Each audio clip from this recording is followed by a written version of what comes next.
Welcome back, everyone. You're listening to All About Healing. I'm your host, Emily Francis. If by chance you're just tuning in, or if you're catching the YouTube link later of Emily's Energy Corner, because I do a YouTube video of the Emily's Energy Corner after most every show, unless we get callers and we don't have time to go to the Energy Corner. So I usually video it and put it up on my YouTube channel, Emily A. Francis Books. Also, follow me on Instagram, Emily A. Francis Books. That's Francis with an I-S, Emily A. Francis Books over there at Instagram.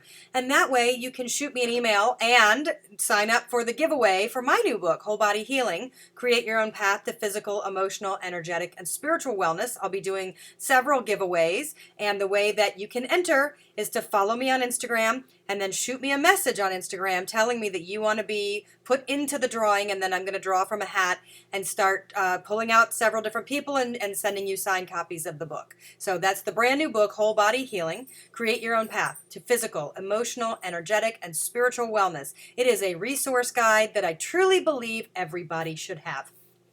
Today's guest was Royce, Christyn, and he wrote a book called Scripting the Life You Want, Manifest Your Dreams with Just Pen and Paper.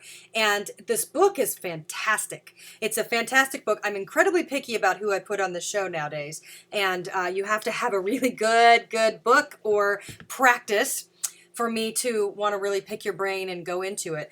Royce he started as a child actor, and he's still an actor, and he does documentary films and acting and writing scripts.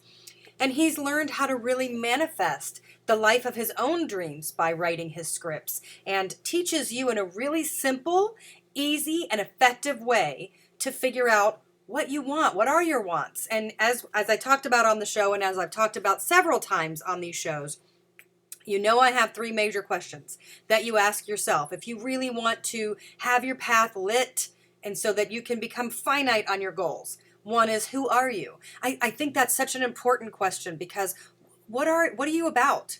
Who are you? What are your breaks? What are your breaking points? What are your deal breakers? What do you stand for? You really need to know who you are before you start asking, what do you want? Next is, what do you want? What do you want? And be very specific about what do you want. But the third question that to me is the deal breaker is, what are you willing to do to get it? Because that changes everything. Elizabeth Gilbert in Big Magic, she calls it the shit sandwich. Are you willing to eat the shit sandwich that comes with what you really want to do? And a lot of people, that answer is no. And then other people, that answer is yes. So for me, and also for Royce, because we talked about it on the show, to write a book, we are willing to eat whatever sandwich you want to put on the table. We're going to make it happen. It's such a highlight and skill, and it's such a wonderful experience to write a book from start to finish and watch it show up in print is phenomenal. And our book's released, I think, the same week, which is so cool. But there's other things that I've asked myself, oh yes, I want this. And then when I think about, okay, are you willing to do all the work that goes into it? And then I go, oh, you know what? I don't actually want that so much. I don't want it that bad. And I'll give you an example. There was a few years ago, being that I'm a lymphedema therapist, I work on people post-cancer, post-breast cancer, ovarian cancer, and then after having babies, I thought, well, I'll do additional deep dive into prenatal and postnatal massage, and I'll open a women's center for body healing. It's just to women only. I'll have a little side thing with a babysitter, and they can do childcare, and this is going to be, pre and post pregnancy or pre and post illness and recovery, and it's going to be great. It's going to be all about women. And even my husband was like, I found a place in between the children's hospital and the cancer hospital, and this is perfect for all these women you want to work with. And then he said, but you have to write the business proposal. I'm not going to write this business proposal for you. You have to put everything in place. You have to write it all down. And then we can look at it, and we can take it to the bank, and we can apply for a loan, and we can open your business. How serious are you? So at first I went and I ordered a massage book on how to open a massage practice, because you know what, I've only just rented a space, paid the owner, and then done my own business. And so as I start to look at all that it entails, even just to write the business plan, not even to go to work, but to write the business plan, I was like, oh my gosh, no, I don't want to do this. And that's when I realized not only do I not want to open a place, but I don't want to work that many hours. And I don't want to be held accountable to have to go to my place of business all day, every day, and work a bazillion hours to make this happen. No. And that's when I realized that whole number 3, what are you willing to do to get it? I was not willing to do the work or eat the shit sandwich that came with opening a place. And now I realize that I don't think I ever want to open a place. I don't think I want to be an actual stand-up business owner. That doesn't mean it's good or bad or that I'm lazy or anything else, because I got to tell you, no lazy person is going to get a book published.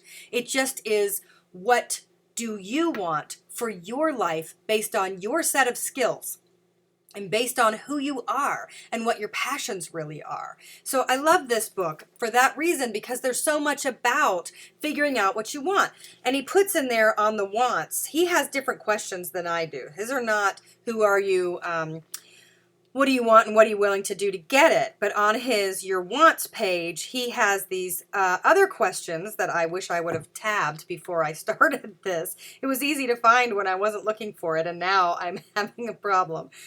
But he talks about a list of your wants and how you write them every day. And it's interesting because he brought up the secret, and I'm going to bring up the secret in a different way, and that is that a lot of people that really take into consideration every word that you make in your intention statements have to have it as if it's already happened. So you never use the word want in your intention statement. Not that he does. He's asking what you actually want. He's really focusing on the wants. But if you're making an intention statement as if it has happened, if you leave it as wanting, then that's what you're going to get, is wanting something, instead of having it, achieving it, understanding the feeling of it having already happened.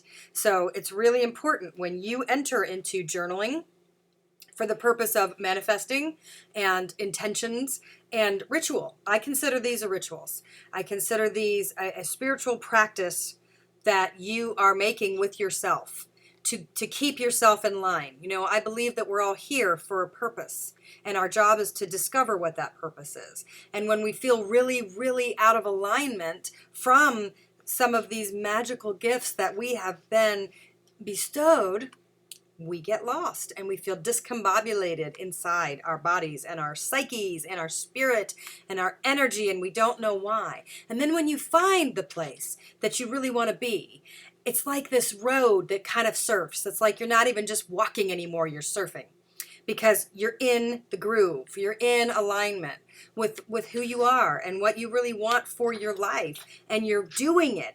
And again, I say again, and that's really just because I've been writing this, you don't have to become famous because you did something that you love.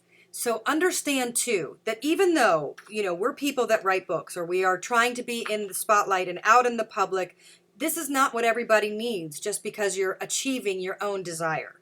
So the desires don't have to be something big and loud that everybody needs to know about. It can be very private. It can be just yours.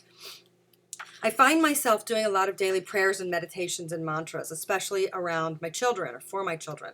And I had this epiphany recently.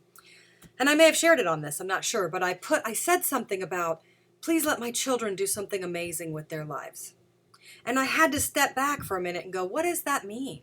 Why do you keep saying something amazing with their life? Does that mean you want your children to be famous? Does that mean your children need to have some sort of set of standards that you're now putting pressure on? Is this what you're thinking? So I had to do a thought.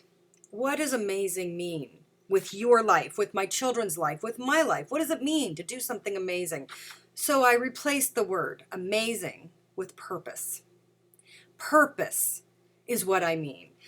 Nobody has to know anything that they do. Nobody has to know their name. They don't have to go big. I just want them to live a life that is led and followed through with purpose. That's what amazing means to me. What does it mean to you? All right, so that's today's Emily's Energy Corner, and now I finally find the I want you to want, and unfortunately we've run out of time. So we'll see you guys back here next Wednesday. Make it a great week.